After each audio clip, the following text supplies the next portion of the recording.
No, güey, está grabando.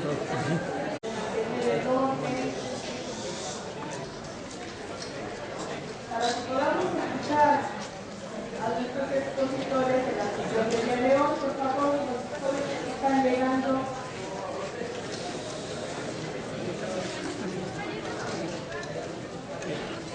A la sesión correspondiente al día de hoy, miércoles 13 de octubre, en esta cuarta jornada sociopolítica, vida social universitaria en 1910. Ustedes bien saben, si nos han estado acompañando a partir del lunes, que estas sesiones se han realizado precisamente para dar una mirada hacia el pasado, hacia este acontecimiento que no solamente por las cuestiones beligerantes que tuvimos y estamos supuestamente celebrando el bicentenario del centenario, sino también en el ámbito de la educación, de la cultura y más que nada de lo que sucedía precisamente en aquella época en el nivel universitario. Vamos a dar inicio el día de hoy con la presentación que el doctor Marco Antonio Pérez de los Reyes preparó, a quien le damos la bienvenida. Es un maestro muy querido de esta facultad, es doctor en Derecho, es egresado de esta facultad y tiene a bien darnos una excelente exposición. Voy a nada más en una forma muy rápida a leer algunos de sus datos curriculares.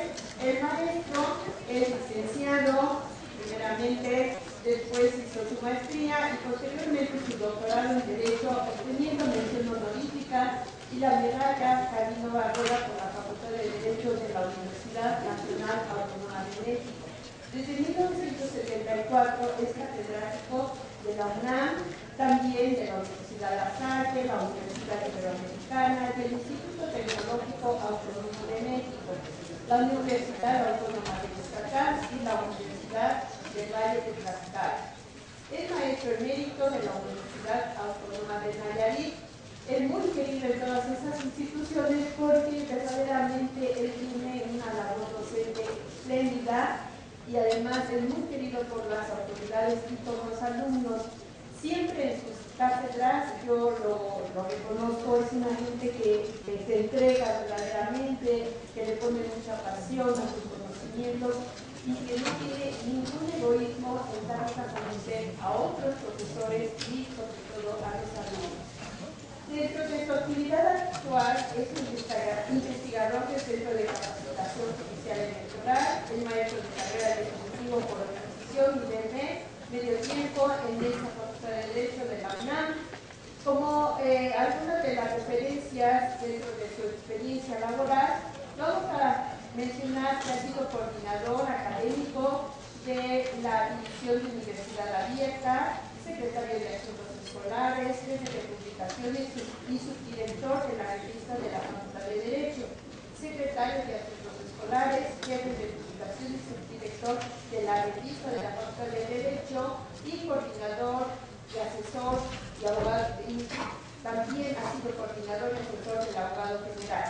En el Tribunal Electoral también se ha desempeñado y hasta la fecha mantiene esta labor tanto docente como en el ámbito de la administración pública. Dentro de sus publicaciones tenemos algunas por mencionar, serían muchísimas todas las conferencias que ha dictado y que han sido precisamente dadas a conocer también por escrito, pero tenemos guías metodológicas de sociología y un libro que es buenísimo, que yo les recomiendo, si lo pueden ustedes consultar, que es Historia del Derecho Mexicano, que en realidad ayudan al estudiante a adentrarse precisamente en este ámbito del conocimiento, que él lo hace de una forma clara, sencilla y de excelencia académica. Le damos la bienvenida al doctor Marco Antonio Pérez de los Reyes.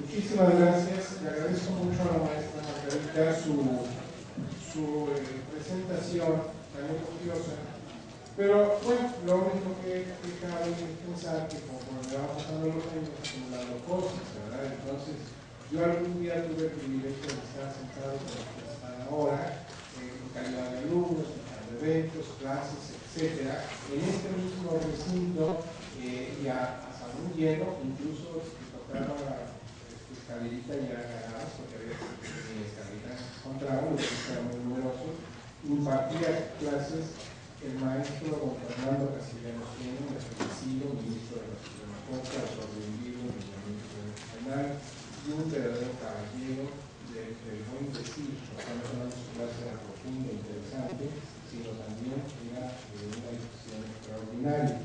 Y lo digo porque el área del campo penal también lo cultiva la maestra aquí presente, por eso me honra mucho en esta mesa con damas de la calidad de ustedes, maestros. Muchas gracias a la vida que me da la oportunidad de estar con ustedes. Y bueno, claro, yo estuve en esa generación, así en alguna ocasión, pero hace muchos años, creo que mi generación es la Ocana, o la Dos Corrientes, por ahí debe estar en el calendario usted. Y ahora la maestra Carpizo, la doctora directora de nuestro seminario, ha tenido la fineza de invitarme a participar en estas jornadas que recuerdan los distintos momentos de nuestra universidad, de nuestra facultad de Derecho. Concretamente ese año de 1910 que fue tan importante para todos, incluso para las generaciones que llegamos después. Entonces, me voy a permitir leer este documento que yo he preparado para ustedes y que se apoya con estas ilustraciones que don Julio César nos está haciendo favor ahí de manejar. Este documento dice lo siguiente: en este año emblemático en el que celebramos el bicentenario del inicio de la Guerra de Independencia y el centenario del inicio de la Revolución, la Universidad Nacional Autónoma de México, ayer, hoy y siempre nuestra máxima casa de estudios, y en particular su Facultad de Derecho, consideran que es un doble motivo multiplicado para buscar en este año que nuestras actividades cotidianas hagan un alto a fin de reflexionar sobre la trascendencia que en todos los órdenes de la vida nacional representan ambos acontecimientos. En otras palabras, la UNAM como institución profesional de alta cultura quiere festejar haciendo academia, formando conciencia y consolidando compromisos de superación entre sus miembros. De aquí que espacios de expresión como el que ahora nos reúnen, en este caso, en torno a nuestro seminario de Sociología General y Jurídica, deben ser aprovechados para vincularnos de manera más tangible con lo que ha significado ser universitario en tiempos raídos y lo que esas generaciones nos han legado como herencia y como patrimonio que ahora debemos cuidar, aumentar y fortalecer. México, la Universidad Nacional y la Escuela Nacional de Jurisprudencia en 1910. Desde algunos años atrás, las autoridades federales, locales y municipales se aprestaron a organizar en la mejor forma posible la fiesta conmemorativa del primer centenario de la proclama del Grito de Dolores. En este esfuerzo festivo estatal, el gobierno estaba particularmente interesado para reflejar la grandeza de su obra pública. Recordemos que don Porfirio Díaz llegó al poder en 1876 por primera vez, postulando el principio de no reelección. En su plan de Tuxtepec decía él que ningún ciudadano se perpetúe en el poder y esta será la última revolución. Como él se perpetuó, pues fue la penúltima revolución, la suya. Y entonces, después de cerca de 35 años de servicio en el ejercicio del Poder Ejecutivo, pues se había consolidado una paz, claro, que era muy endeble porque se basaba en la grandeza de unos cuantos y la pobreza de muchos, del pueblo que estaba sobre todo ubicado en las zonas rurales. México era un país eminentemente rural. El general Díaz entonces pretendía dar una imagen interna y externa de progreso y desarrollo. Para sus intereses resultaba prioritario que las naciones amigas, representadas por sus embajadores, enviados plenipotenciarios e invitados especiales, admiraran las muchas obras públicas y que vieran en ello la grandeza que había alcanzado el régimen. Ahí tienen ustedes algunas vistas muy conocidas de edificios emblemáticos que fueron elaborados, que fueron construidos en la época de don Porfirio Díaz a propósito del centenario. Desde luego, nuestra estructura de la victoria de la independencia, el Palacio de las Bellas Artes, el Palacio de Correos, ¿sí? Todo esto en el centro histórico de la Ciudad de México. Por otra parte, nuestra universidad, con un pasado que se remonta al siglo XVI, cuando nació como Real y Pontificia Universidad, de acuerdo a las estructuras coloniales, había entrado como todo el país al México independiente a partir de 1821, viviendo intensamente el caótico siglo XIX en el que su existencia y organización sufrieron altibajos, hasta que en el efímero y usurpador imperio de Fernando Maximiliano lo cerró definitivamente el 30 de noviembre de 1865. Es decir, nuestra universidad, cuando entramos al siglo XIX, sufre una serie de variaciones, a veces se cerraba, a veces se abría, y fue con Maximiliano que se cerró definitivamente en el año 65, pero como universidad. Ahora, no se preocupen, la escuela de jurisprudencia donde se estudiaba Derecho, esta más o menos continuó, pero no como integrante de una universidad. Esto hay que aclararlo.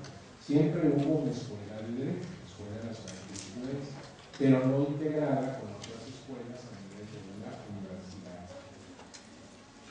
A partir de entonces, y careciendo de autonomía, el inolvidable maestro don Lucio Mendieta y Núñez. Ustedes no lo ubican a él personalmente, falleció hace varios años, pero sí lo ubican como autor. Él tiene varios libros dedicados al derecho. Desde luego, su especialidad es sociología, pero también el derecho agrario. Y tiene distintos libros de historia del derecho, como el derecho precolonial, etc. Pero me voy a referir a este maestro, don Lucio Mendieta y Núñez, de feliz memoria aquí en la universidad, en su obra Historia de la Facultad de Derecho. Esa obra se la recomiendo, vayan leyendo de tiempo en tiempo en sus ratos libres, porque si ustedes cursan aquí su estudio de profesión, bueno, pues conozcan la historia de la de Derecho, ¿sí? La recomiendo como una obra de consulta a todos ustedes. Muchas veces los domingos en la tarde no tienen nada que hacer, pues en lugar de aburrirte como Oscar, deben algunas partes del libro del maestro Mendieta. Si a mí me da mucha ternura que el domingo de la tarde la gente se mueve hastío y en la mañana fueron a celebrar su rito dominical, a vivir la vida eterna. Claro, está curioso eso. Entonces, basándonos en el libro de nuestro maestro don Lucio Mendieta, dice que por esos años asiagos los estudios de derecho se realizaban de manera en extremo precaria y no volvieron a regularizarse sino hasta la expedición ya en el gobierno republicano triunfante del señor licenciado don Benito Juárez, con su ley orgánica de la instrucción pública en el Distrito Federal, en la que, por cierto, fue fundada la Escuela Nacional Preparatoria y reorganizada nuestra Escuela de Jurisprudencia. Entonces, con don Benito Juárez surge la Escuela Nacional Preparatoria, de la que muchos hemos egresado ya en tiempos contemporáneos, y también se reorganizó nuestra Escuela Nacional de Jurisprudencia, antecedente remoto de esta querida Facultad de Derecho. Esta escuela de jurisprudencia sufrió varias alteraciones en sus planes de estudio, diseñados y aprobados por la Secretaría de Instrucción Pública, lo que entonces era Instrucción Pública y ahora es Educación Pública. Como no teníamos autonomía, nuestros planes los elaboraban, los planes y programas de trabajo, los elaboraban oficialmente en la Secretaría. Como sobre este punto podemos decir que sobre todo cuando se hizo cargo de esa secretaría, el ilustre maestro de América, que así se le conoce, don Justo Sierra, quien encabezando las inquietudes de varios intelectuales pugnaba porque la enseñanza del derecho dejara de ser meramente libresca y codiguera, lo que simplemente formaba litigantes, para convertirse en un semillero de auténticos abogados con visión política, económica y social. Yo espero que ustedes no sean ni codigueros ni librescos, sino que estén formándose como auténticos juristas, como ya lo pensaba don Justo Sierra en su tiempo. Con la gran influencia positivista originada en el pensamiento de don Augusto Comte, si bien eliminando la materia de derecho romano, por cierto, mi materia, ¿verdad? Si bien, por fortuna, luego este derecho romano se volvió a incorporar al plan de estudios. Además, las asignaturas de Derecho Internacional Público y Derecho Internacional Privado se fundieron en una sola materia. Son algunos cambios que sufrió nuestro plan de estudios. En 1910, el plan de estudios estaba vigente desde 1907. ¿Ah? Ahora, mucho hizo para nosotros en la Escuela de Jurisprudencia el ilustre maestro campechano don Justo Sierra, a quien me refería hace un rato, debido a que por sus múltiples gestiones, el señor presidente don Porfirio Díaz inauguró para ella, para la Escuela de Jurisprudencia, el 15 de marzo de 1906, un magnífico edificio que se mandó construir en la calle de San Ildefonso. En el acto inaugural estuvo presente el propio general Díaz y varios miembros de su gabinete, atendidos personalmente por el entonces director, un ilustre jurista, don Pablo Maceo. En la amplia biblioteca del recinto se pronunciaron los discursos alusivos y la atención de la opinión pública fue sensiblemente favorable al respecto.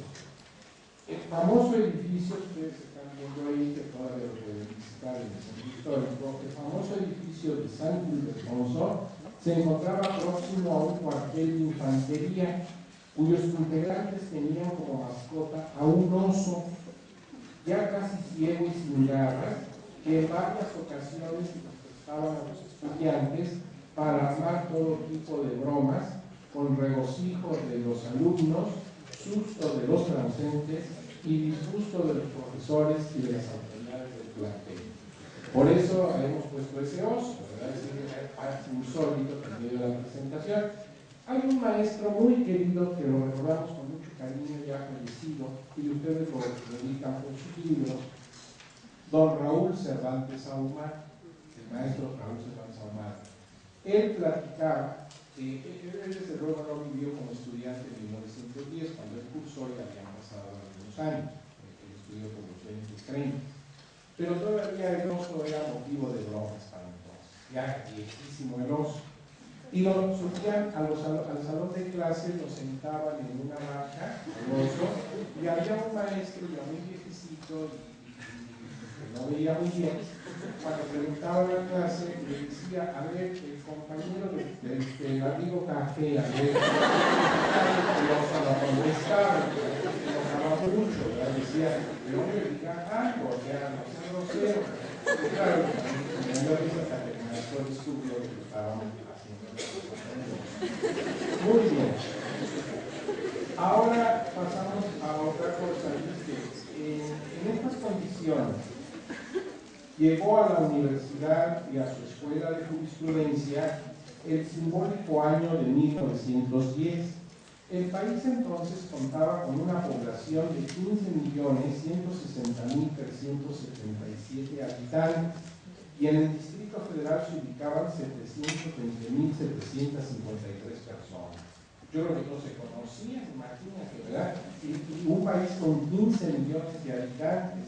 Si esto fuera hoy, pues cuando te encontraras un carro en sentido contrario en la carretera, había que pararte a saludarlo, ¿verdad? Pues imagínate la inmensidad del territorio.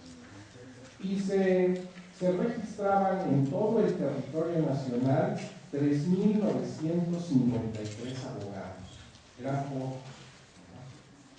Ahora, la carrera de Derecho se ofrecía, además de aquí en el Distrito Federal, en los estados de Campeche, Durango, Guanajuato, Guerrero, Jalisco, Estado de México, Michoacán, Nuevo León, Oaxaca, Puebla, Querétaro, San Luis Potosí, Sinaloa, Tabasco, Tamaulipas, Veracruz, Yucatán y Zacatecas. Se calcula que la población estudiantil de toda la escuela, apenas, de todas las escuelas, apenas alcanzaba 1,000 personas en toda la universidad. ¿Sí? Una vez, hace algunos años, era por los 80, un maestro que venía de Bolivia, una comisión de maestros de Bolivia, me preguntaba, oiga, ¿cuántos alumnos hay en la Facultad de Derecho? Y le decía yo, aproximadamente son 10,000 estudiantes, contando los 2 turnos, contando la universidad abierta, son como 10,000. Y me decía ingenuamente este maestro, no estoy diciendo de toda la UNAM, nada más de la Facultad de Derecho. Pues es nada más de la Facultad de Derecho, no lo podía pensar así el maestro, ¿verdad? Bueno, entonces, en la matrícula fue creciendo desde 1910 y se sabe que muy posteriormente, en 1926, la Escuela de Jurisprudencia contaba con 566 alumnos. Y va creciendo, ahora ya no sé cuántos. Ahora, la carrera de Derecho en la Escuela de Jurisprudencia originalmente se estudiaba en 6 años. Estaba larga. Claro que muchos compañeros hacen como 27, pero bueno, eran 6 años. Si bien a partir de 1907 se ajustó a 5 años, curiosamente por la influencia de instituciones de provincia, o sea, las escuelas que yo mencioné ahorita de varios estados de la República empezaron a bajar a 5 años y nuestra universidad también lo hizo y se quedó en 5 años. Es curioso porque normalmente es la universidad la que promueve hacia la provincia y aquí fue al revés. Ahora, las clases se impartían de lunes a sábado. Bueno, yo todavía en esa generación no caí, llegué a venir los sábados, o sea, ya después se puso el viernes nada más. Y es más, el sábado se ocupaba plenamente porque tenemos los horarios de los maestros y había un profesor, don Víctor Manuel Castillo, que daba Derecho Internacional, y él tenía clase el sábado de las 15 a las 16 horas, o sea, de las 3 a las 4, el sábado. Estaba medio pesado, por lo que vi, era el único maestro que daba el sábado. Dice además este apunte que entonces, en el marco de las fiestas del centenario de la Guerra de Independencia, el 31 de mayo de 1910 fue publicada en el Diario Oficial de la Federación la Ley Constitutiva de la Universidad Nacional de México, que preveía su integración con las siguientes escuelas: la Escuela Nacional Preparatoria, la de Jurisprudencia, Medicina, Ingeniería, Bellas Artes, esta de Bellas Artes en lo que concierne a la enseñanza de la arquitectura, y una escuela que se llamaba de Altos Estudios, que es precursora de nuestra querida escuela, de nuestra querida Facultad de Filosofía y Letras, la vecina. Todas estas escuelas fueron las que integraron la universidad, de acuerdo con esta ley, y el 22 de septiembre de 1910, recuerden que ahora hemos celebrado esta fecha, se reinauguró en forma fastuosa la Universidad Nacional de México. Este acontecimiento tenemos ahora el privilegio de haberlo valorado después de 100 años de vida universitaria contemporánea y ver con satisfacción lo mucho que se ha logrado y con atención lo muchísimo que falta por alcanzar pero siempre estaremos seguros de que la UNAM estará presente y activa en todas las grandes tareas del quehacer nacional. Eso ni lo dudo. Donde esté México estará la universidad siempre presente y siempre a la vanguardia en todas sus buenas actividades. La creación de la universidad no fue precisamente del agrado de todos los políticos, ya que no sentían la necesidad de aglutinar con diversas especialidades profesionales en una sola institución, además de que en el fondo también se presentaba la pugna entre los simpatizantes del positivismo y los del humanismo.